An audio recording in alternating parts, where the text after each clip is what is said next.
To those who are here with us today at the 15th episode of Health Huddle, thanks for joining us. As you may already know, this is the last episode of Health Huddle. Today we will be doing the 15th episode of Health Huddle together with Lester here, who is our science intern, our laboratory intern, who joined us since March. And this is Dr. Sarah, who is Lester's academic advisor. So she will be sharing her knowledge with us today. And the sharing session is pre-recorded, but she will still be with us for the live Q&A later. So Lester, do you want to do the honors of introducing Dr. Sarah? Okay, sure. Good evening, Dr. Sarah. Dr. Sarah, it's fantastic to have you in our program, Health Huddle, for the last episode. So I will try to make a brief introduction about Dr. Sarah. Dr. Sarah is currently an associate professor at the University Putra Malaysia, and she obtained her PhD from the University of Glasgow in 2011. And during her postdoctoral stint with the Moreton Research Institute in the Edinburgh, Dr. Sarah has also been proven to be their most valuable asset, which positions her as the postdoctoral research scientist under the prestigious Wellcome Trust Translation Award. So as a molecular biologist, Dr. Sarah's research has also expanded to manipulate the probiotic bacteria in cancer immunotherapy research. And Dr. Sarah's expertise has been recognized by local and international bodies, including the OECD Paris and the WestEd USA.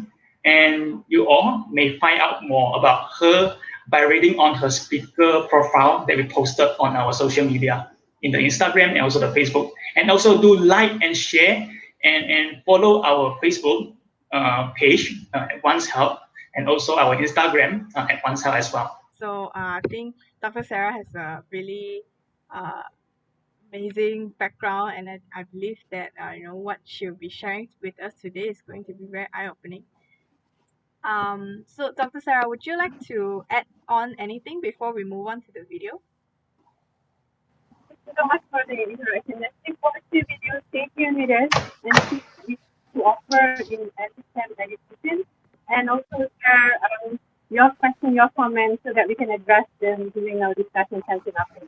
Looking forward to it. Assalamualaikum and a very good evening, everyone.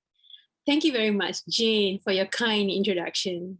I am Sarah Othman from the Department of Cell and Molecular Biology, Faculty of Biotechnology and Biomolecular Sciences, University Putra Malaysia. I would like to take this opportunity to extend my heartfelt gratitude to the organizer, Advanx Health, for this invitation to today's Health Huddle session. I am truly elated and excited to share our team journey through the Malaysian Society of Molecular Biology and Biotechnology EduSTEM Grant 2019, entitled, Are You Human or AI? See Your DNA. Before I start, I'd like to thank the MSMBB for awarding us the EduSTEM Grant, and has been a very cooperative society that encourages STEM educations in this country. To those who are not familiar with this society, please check out their Instagram account at MSMBB Official and their Facebook account, MSMBB. Recently, I have shared about the activity in this project within the scientific community at the International Conference of Molecular Biology and Biotechnology 2021. And today, I am glad to have this opportunity to talk about this EduSTEM project in this session. As the title of today's Health Huddle, Are You Human or AI? See Your DNA. Basically, it is a development of science educational prototype, homemade DNA extraction kit to increase science literacy in the community. The same question that I've had last week. What is science literacy? Science literacy is a very crucial skill to be acquired by the community members, to recognize obstacles and summarize conclusions based on evidence in order to assist them in making everyday decisions towards environmental changes caused by human activities. In general, empowerment of science literacy will allow each individual to provide expedient resolutions towards life and their ecosystem that can be beneficial to all. However, we observe that traditional teaching of this in school curriculum and the lack of interest of the current community in science generally fail to garner more individuals to be interested in science. We always hear that people say science is too difficult, it's too complicated. It is not something that you want to do every day. And this resulted in poor science awareness, read literacy among the public. And the same question again. So what should we do? What can we do? In order to engage and encourage community members, from parents to their children, to enhance their interest in science literacy, a simple, easy, and economical experiment relevant to their daily basis can be developed. In this project, we were thinking to bring them to know themselves further, to be able to see their own DNA, the genetic code of life. Each of hers have a unique code of life that determine many genetic traits that we inherit from our ancestors. We are perhaps similar to one another, but not exactly the same. Although these mini experiments that I'm going to share with you will not enable us to see those differences, but it can definitely differentiate us from a non-living form, obviously, such as your laptops or even your smartphones.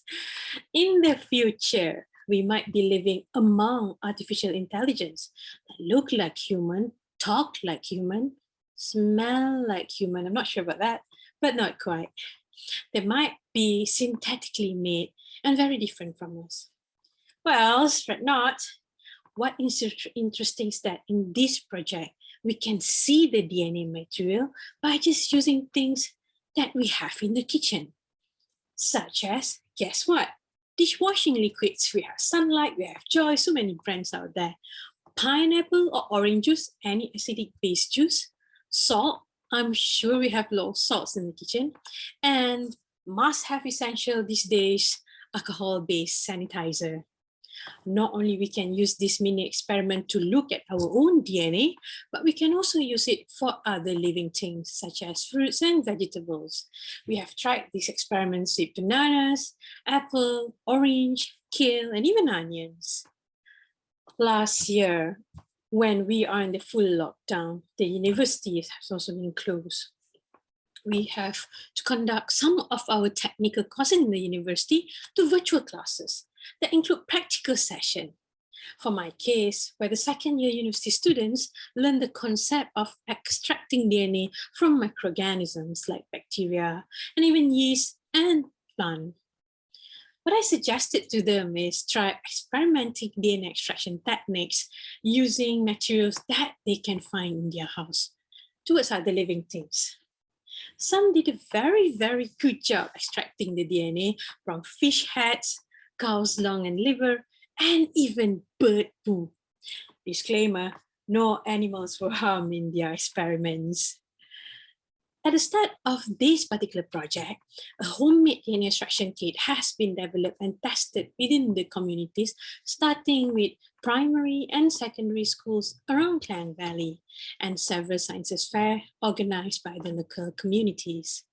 The kit has been developed in the University Putra Malaysia with the collaboration of University Science Islam Malaysia, and the exhibition has been conducted by us, the researcher, MSMBB members, and the university students. Aligned with the nation's interest in increasing awareness in STEM education, this kit will be developed as an educational product that will benefit in fostering creativity and allowing community members to be innovative and make science very relevant into their daily life. And as I mentioned previously, the project also has two objectives, which are to develop a simple, easy, safe, and economical homemade DNA extraction kit, and to foster creativity and engagement. This is the important bit: foster creativity and engagement within community members, also bridging the university students, bridging the researchers and scientists to the community members through science activities that they can practice, that they are very, very related to their daily life. In 2019, together with my team members, Associate Professor Dr. 𝗦𝗧𝗘𝗂𝗰𝘁𝗄𝗏 from University Putra Malaysia, which known as Dr. Eddie, and Dr. 𝗵𝗂𝗺𝗁𝗁 Othman from the University of Science Islam Malaysia, known as Dr. Zamir, we have visited several local and even international schools, and we also have managed to join several public engagements to demonstrate our kit. For the first phase, let us show some of our galleries.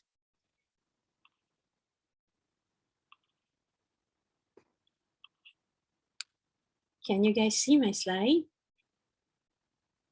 I hope everyone can see now. So for the first phase, around 100 secondary students of MSMBB and another 100 of the students from the age of 6 to 9 years old from the Nilai International School have experienced the STEM activities, ranging from DNA purification, imaging, they can actually see their DNAs, and also fun puzzle to increase their understanding on the genetic code of life. So you can see the case, and we have MSMBB members joining us. They have lots of fun, and you can see their understanding. And the things that they use, it's so intriguing that they said that this is something that they can find in their home. We have also managed to join the FAST Lab using during the Kuala Lumpur Engineering Science Fair 2019 at the MIECC Selangor. In this science fair, we have managed to train at least 10 undergraduate students to facilitate our kit, and or not, we received more than 1,000 visitors throughout the exhibition. For the second phase of the project, with an objective to bridge borderless science through STEM education, we have a golden opportunity to collaborate with the FAST Lab USIP again and Dr. 𝗃𝗂𝗃𝗂𝗏 from the Department of Genetics, Faculty of Science, 𝗏𝗂𝗃𝗃𝗏 University, Bangkok, Thailand. We have managed to expose and train the staff and the postgraduate students of the department on how to conduct STEM workshop for the school students and the public. During our visit to Bangkok in February 2020, just before the lockdown, we have been invited by the Tanya School at Pathum Thani to participate in their STEM Open Day. It was a golden opportunity for us to demonstrate the STEM activities regionally. The team has also managed to train local postgraduate students of 𝗏𝗃𝗃𝗏 University to facilitate STEM activities in other schools around Bangkok as well. We are proud to say that throughout our visit, we have been waving the MSMBB flag with us. So what's next? So the final phase of the project is to further refine the kit, and we wanted to try to give the kit to the public, whether they can do it themselves without the guidance of the facilitators. We have included in this phase and trained an undergraduate students to incorporate this as a final project for her to complete her degree. Ms. 𝗃𝗏𝗃𝗃𝗏 𝗵𝗂𝗃𝗏 has managed to develop a prototype kit, organize several public engagement exhibitions and workshops, and also has completed market surveys by actually posting the kits and receiving comments on the kits from the relevant stakeholders. At the end of the project, we are currently working for the improvement of the kit packaging and also necessary intellectual property application towards the final commercially available version of the kit. So this is still work in progress. We have also shared this kit through several social media platforms such as the Instagram and also TikTok. in the slides is showing that 𝗵𝗂𝗃𝗃 have joined one of the competition organized by the MSMBB officials, and this is the MSMBB TikTok competition 2020. It's pretty interesting.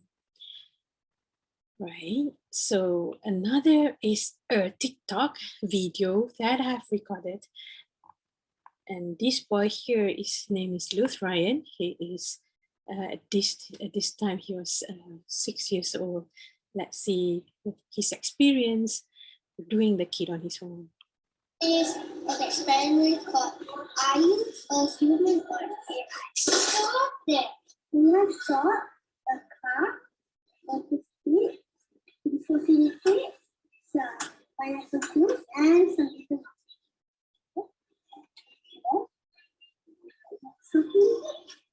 yeah. Yes. Yeah. Okay. Let's do the axolotl.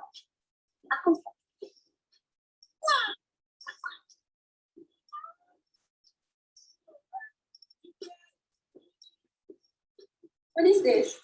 Okay, so DNA. This is your DNA. So that proves you are you human or AI? Human. We can see this DNA because DNA cannot be diluted in alcohol. That's why it's there. Well, I hope that was clear and fun. That was a bit of how you actually, what we have actually in the kit and how you can actually do it yourself. For this year, until the end of next year, we have received sponsorship from a homegrown company, the Infinite Opportunities 𝗍𝗏𝗃, and the support from the FastLab Global 𝗍𝗏𝗃 to continue this project to include more community members, either in physical or even virtual fair. The initiative will be a part of the STEM activity organized together with the 𝗏𝗏𝗃 UPM Magna Institute of Bioscience, 𝗍𝗧𝗂𝗃𝗃 Malaysia. Well, with that, here, thank you very much for listening for me today. And this is my email, sarahOthman@upm.edu.my. If you're interested to collaborate with us, to join our activities, please do not hesitate to email me. We would like to express our gratitude to the MSMBB for giving us a chance to explore the possibilities for our team to achieve in promoting STEM education to the public. The EduSTEM Grant is open annually. Please apply through the MSMBB website because it has tremendously helped us to elevate our interest and project to another level. And we hope to create more opportunities in the future to train and create awareness in this field. Also, I would also like to thank my team members, Dr. Eddie, Dr. Zami, together with the FastLab UC, Ms. Lazura, Ms. Sharifa, and Ms. Farhani and Ms. Kuratun from UPM for their contribution to this project. And thank you for our current sponsor as well, Infinite Opportunities 𝗍𝗏𝗃 and the FastLab Global 𝗍𝗏𝗃. Well, we would again thanks to the organizer, Advanx for this awesome sharing session. We're looking forward for more collaborations in the future. With that, thank you, take care, and stay safe. So that was the end of the video. Yes. Yes. Thanks, Dr. Sarah, for the very interesting sharing. So from the comments, we have some people saying hi from Nurul and Shahira. Yeah. So once again, thank you guys for joining us at the 15th episode of Health Huddle. So what you've seen just now was actually a pre-recorded sharing by Dr. Sarah. So now we will be going into a Q&A session with Dr. Sarah about what she has shared with us just now, and if you have any other questions regarding genetics, feel free to ask as well. So so maybe I'll start with my first question. So it's pretty cool for me because I don't come from a science background. So it's kind of cool knowing that, you can do DNA extraction at home with, all these ingredients that look like, just regular household items. And I saw in the video that there's the DNA lump floating at the top by the end of the Yeah. entire thing. So that lump is the DNA, or does it actually contain Other other kind things. of things? Yeah. Right. So when we first start building the experiments, we invited students to have control tubes. So what if you just put something without any substance, for example, without any DNA? Can you see those things? So the solution on the top is alcohol. So everything else will be diluted in alcohol, but not DNA because of its charges itself. So it will be floating on the top in a whitish, some sort like a very whitish clump. So when they do that comparison, which I didn't show in the video, you could see that without any cells, you couldn't see that. But with cells, you can see that floating inside. And during the exhibition that we did in 𝗵𝘂𝗃𝗃, because we did it in a lab setting, we even bring some sort of like a blue light device where you can only see DNAs under it with certain staining. So we asked the students to actually pick up those spools. So they spoon up their own DNA, put it on a slide and stain them with for example, something that can bind into the DNA and also works with lights. They put it under the blue lights and they can see that it actually emits. In this case, emits lights. But if you put proteins in or fats in, you cannot see anything. So they now believe that's really my DNA. So they get really excited. It's like I can actually, just use soaps, salts, and juice, and then some alcohol. You can actually see whatever that is in your cells. So yeah, so I think it's the simplest experiment for extracting DNA. But like I said in my talk, yeah, sorry. So, I'm just personally curious because, from websites and stuff, the DNA that we know is this swirly thing, the double helix. Yeah. So, when you extract the DNA, does it actually look like that? A lot of people ask, why can't I see the double helix? That's what we call it, the double helix, right? Well, you can see them with electron microscope. You can't really see them with naked eyes because.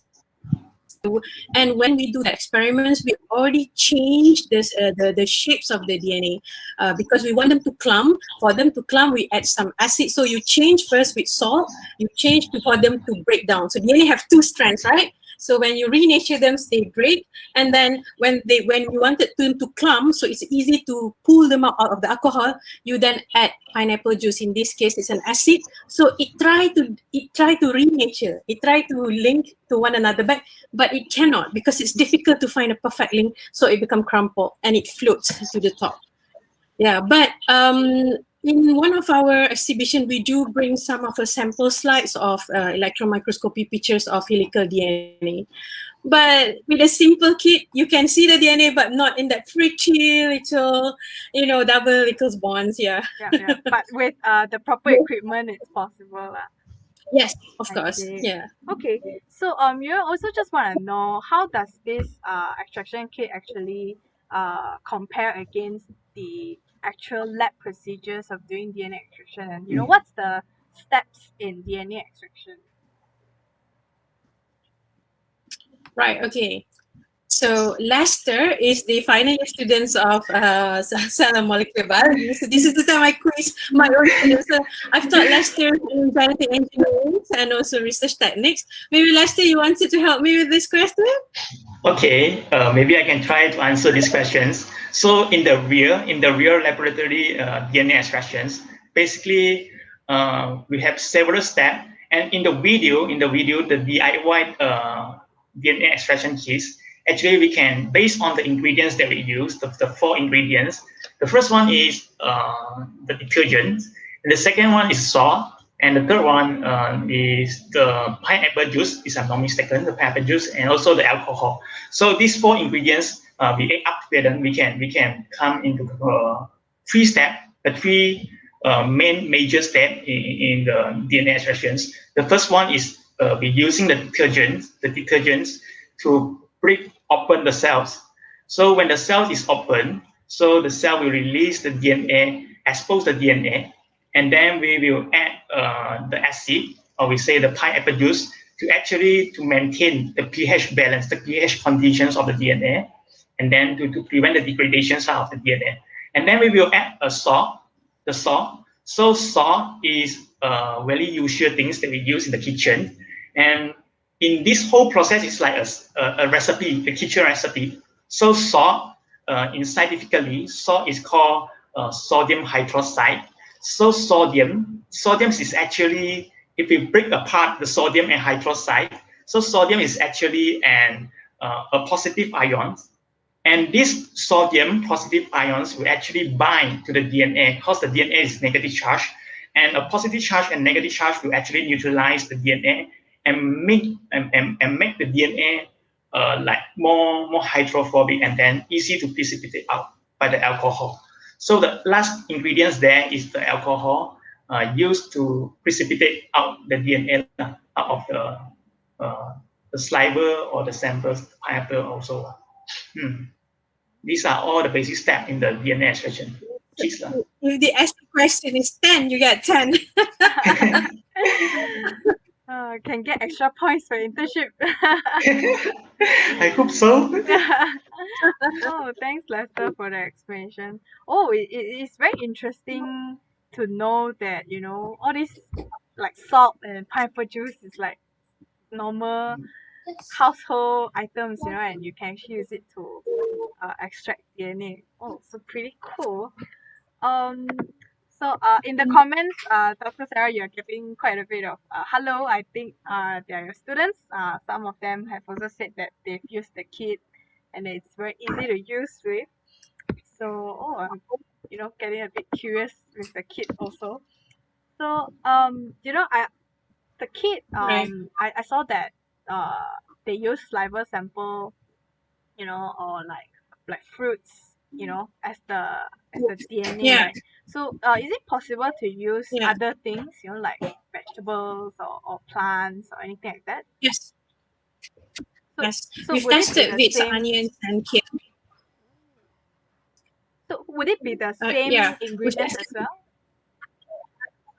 So with plants, with fruits, for example, because it's already have its own acid, so we omit the pineapple juice. You don't need to use pineapple juice, but the techniques that we need to use in that case, because plant cells are more complex, are more hard. So what we do is you have to, for example, if you use banana, you have to put in a Ziploc bag and you have to mash them so that you want it to have the detergent to access the cells. So remember, DNA is inside a cell. So for our cheek cells, it's quite thin, quite fragile, so it's easy for them to access in your saliva. But for plant cells, like kales or perhaps strawberries, to mash them carefully. So once you mash them, you kind of give physical breakdowns of the cells. And somehow the detergents will actually help to break down the cell to release the DNA out. So that's the only thing different when using your human samples and also the plant samples. But the best part is, I think I've shared in my videos about last year when everything goes into full lockdowns and we really have to have sorry, my son's here, 1 minute. Right, am I back? Sorry about disruption. It's okay. No worries. So basically, when you actually, so the students, I asked them, all right, okay, we cannot go into the lab. In the lab, we have a pure isolation of DNA with all the high-end equipments that we have, and also all this sterility of the environment. So how do you do this at home? So they get really creative. I just give them those videos using those detergents, salts, pineapple juice, and alcohol. And at that time, we are using not hand sanitizer, just use a nail polish remover. We use a nail polish remover to actually do that. So they end up taking fish head, cow's livers, and even bird poo to just, whether they can actually get some DNA. They did it. So I think once you are put in a different situation, your brain, you get really creative, and I'm so excited. And I said, now your work is to tell your mom that you can actually get this, show it to them. So those are science literacy. Those, I think, are the biggest learning curve that we wanted to embed in the community. So no one would say that it's difficult anymore. Yeah, I can see DNA in the kitchen, no problem. Yeah, because we're always so, I think, especially those who don't have a science background, we're always so intimidated by all these processes, like how we always see in TV shows, but Yeah. then, with this kit, oh, so I can actually do this at home. It makes it a bit more approachable. Yeah. Yeah. So we have a question from the comments from 𝗵𝗂𝗃𝗂𝗰𝘁𝗶 Yes. saying, hi, Dr. Sarah, how do we ensure that our DNA extracted at home is not contaminated with the DNA from the juice? So DNA from the juice, if you look at the ingredient of the juice, you think there's DNA inside if it's a concentrate? So it depends. So if you really have a freshly squeezed juice, orange juice, for example, there might be. But the process of canning, if it's a canned juice, which is more preferable because we have known pH, it will be very difficult to get contamination. But at the end of the day, what's the goal of your experiments? At home, it just wanted to visibility see them, right? If you wanted to analyze them to get a pure DNA, well, Advanx might have the answer as well. It's a high-end DNA purification techniques, right? Yeah. It'd be better to go to a lab for that, right? Yeah. Good question, though. And also, Doctor, actually, I have a question. Actually, for our former laboratory procedure, actually, during our DNA extractions, we do have some diffuse things that we add in the DNAs to actually the RNAs the RNAs to actually remove all the unwanted things like the RNA and also all things else. And for this actually DIY DNA kits, actually we can't actually actually sure that inside the kits we have the DNAs or what, because DNA is everywhere, right? So sometimes people cannot get the DNA band, or we say the white stuff, the white clump inside the sample tube. Is it the reasons caused by the DNAs in this procedure? I would say possible, but it's the common hurdle that we get when people do not get enough DNAs pooling at the top. It's because the samples at the start is very low, especially when you ask people to spit. When I wanted to get some chick cells inside, you get kids at 6 to 9 years old, and then they come to your counter and they see a lot of soaps and I say, what is this for? I said, okay, do you want to see whether you're a robot or human? And I would say, I'm definitely human. And I said, are you sure? Then they said, sure. So I just give them a cup. And they were just looking at empty cups. What should I do with it? Spit inside it. So they, can you imagine like Kuala Lumpur Engineering Science Fairs, 1,000 people coming, got a lot of cups, and they need to spit.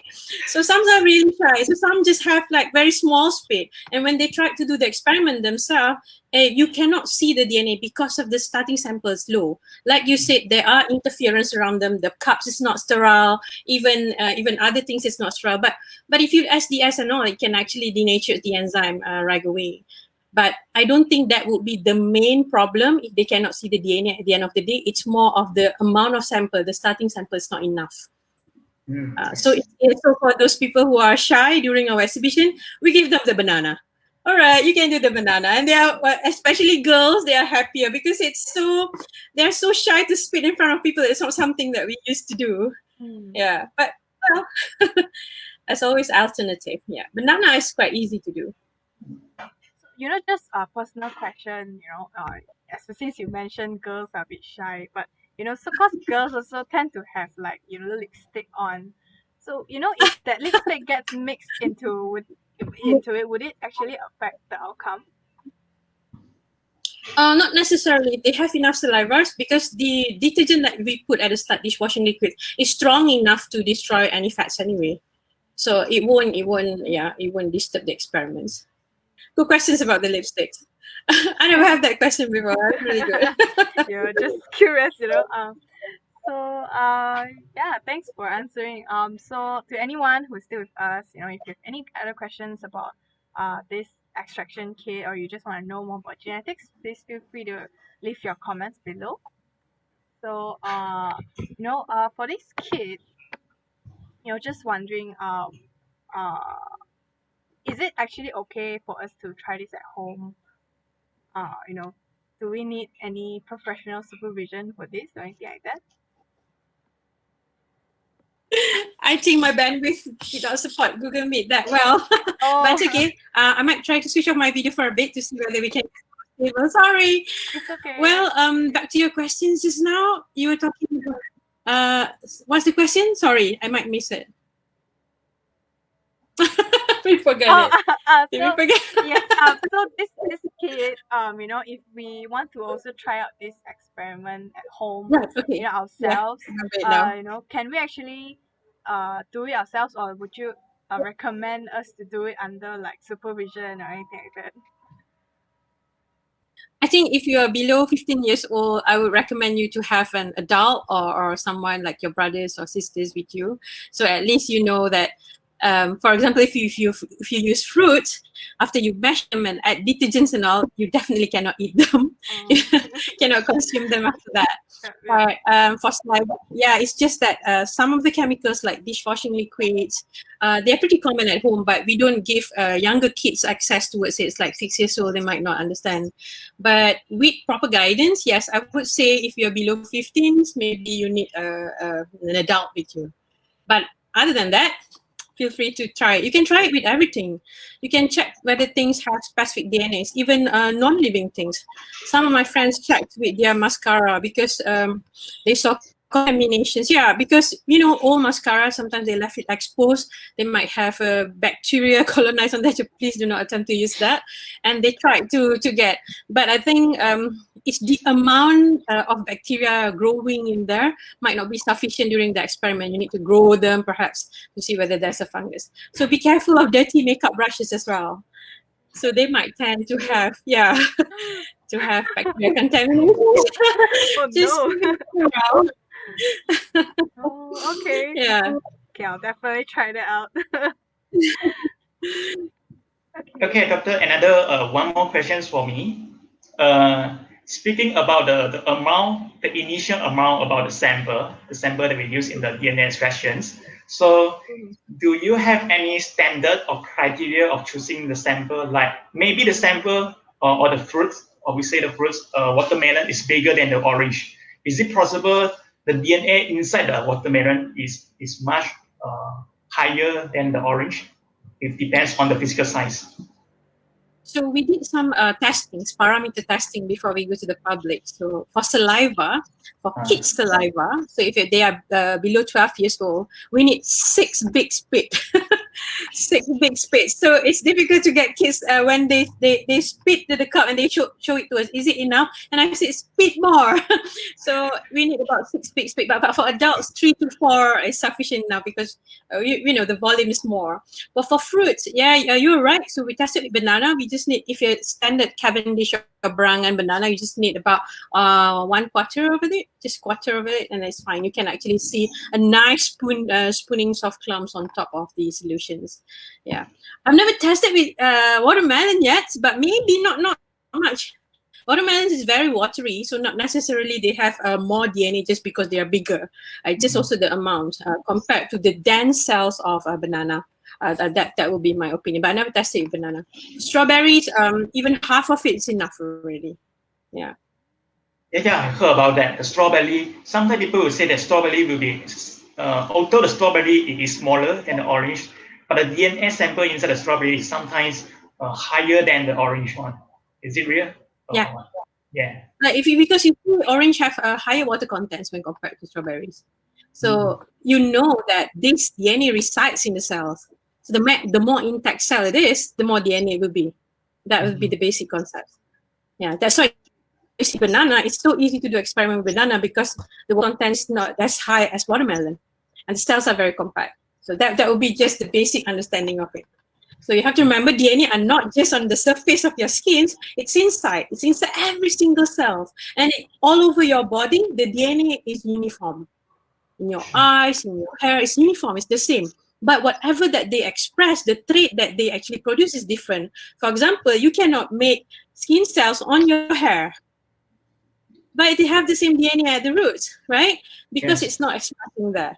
The same thing, your eye color doesn't show on your lips. They have the same size of DNA, but they are just doing a different job. So that's the beauty about the genetic code of life. You have everything the same from top to toes, but every single cell and organs in your body express or actually produce different kind of protein to show different kind of trait. So we are so unique and similar, but we also have differences. So if you guys learn about Human Genome Sequencing Project, oh my God, you will love it. I know it's a bit sciencey, but there's a lot of layman videos out there to talk about human genome sequencing. You see, how are we similar to the people in the Europe? How different are we? Well, obviously, outside we can see the differences. How different are we inside in terms of diseases, for example, right? So those are wondrous things about DNA that we can actually learn. So I think if we talk about DNA to the public and they know that by understanding this, there's so many things that you can know, you want to see how does DNA looks like. And I know it somehow kind of when you show the kids like, this is it, this is your DNA, this is to understand, they would just look like, that just looks like my, something like a mucus. But that's why when we go to an exhibition that allows us to bring more equipments, we will bring some of the lab equipment for them to see. You see, if you do this with just your cell, without other treatment, like just the saliva, we cannot see anything under this slide. But with the DNA, when we put proper staining, the one that we spoon up, that you do, then you can actually see. So they were like, wow, at that stage. So maybe that's the future. So the future of the kit is perhaps we can have a miniature of these sophisticated equipments in form of torchlight or something like that to be packaged in the kit, so they will have more information. Now we only have QR code where they can access websites with questions and also image that we have in the lab. But who knows, with our sponsors, we might have enough money to have more experiments done in the lab, if we have access to the lab these days, and to actually refine the kit further, inshallah. Yeah, that's the goal. Yeah, I think it will be definitely good to, if this can develop further and be made more commonly used out there, because I think it's definitely good, especially for education of our next generation. Yeah, so I think there are no other questions from the audience. So once again, thank you, Dr. Sarah, for sharing all this interesting knowledge. I personally would love to try out doing this experiment. I'll let you know if it's successful. Yeah. So do you have any take-home messages to wrap up today's session? So I would actually encourage scientists like Lester, scientists like us in different fields, to actually feel free to do a simple experiment. I was inspired to do this just on my own in my lab. I'm saying that, what can I do for my kids? To start with my son. What can I do to help him to understand further about this? Because he kept asking me about DNA. He was reading a biology books. So I was saying there must be some way to do this. And I'm sure people who have a physics background, chemistry, there's many, many more simple experiments that they can do. And if they start just in the lab with the simple things that you can do in the kitchen, I'm sure every mother or every family would want to try it, especially now during MCO. Everyone's locked down. So they wanted something interesting to do. I have requests from my friends. Sarah, do you have TikTok videos of these experiments? We want to try it at home.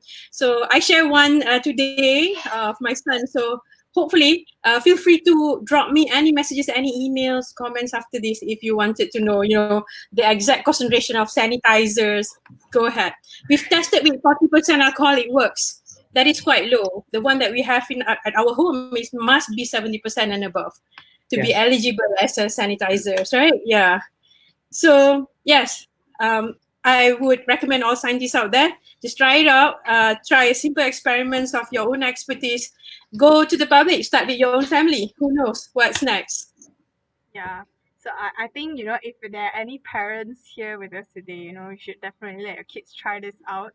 So definitely something fun and educational to do. So I think if there are no other questions from the audience, then we will be wrapping up today's session.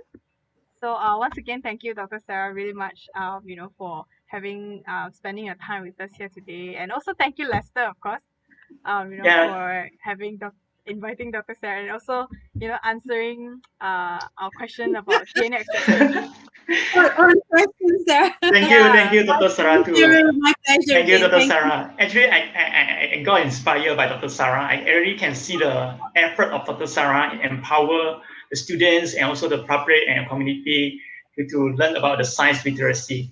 And I think most of the students engaged by Dr. Sarah during the last year, the local school and international school, the Bangkok students, and then most of them will be inspired by Dr. Sarah, and they will take Dr. Sarah as the role model, and maybe they will be potential to become a geneticist in the future. Okay, thank you so much, Dr. Sarah, for having with us the program today. Thank you. And from the comments, we have a lot of positive feedback. They're saying that it's very interesting, and they're also thanking you for the wonderful sharing. So yeah, thanks, Dr. Sarah, and thanks to the rest of you who joined us for the last episode of Health Huddle. So unfortunately, this is the season finale, and we will be wrapping up the first season of Health Huddle at episode 15. We may come back with season 2 in the future, but until then, please do take care and stay safe amidst the whole COVID-19 pandemic. Same goes to Dr. Sarah and Lester as well. Hope you guys continue to take care, stay safe, and if you can, get vaccinated. Get vaccinated, everyone. Go get vaccinated already. Yeah. So I think this will be all for today's episode. Once again, thank you guys, and yeah, bye bye. Stay safe. Bye. Stay safe. Take care.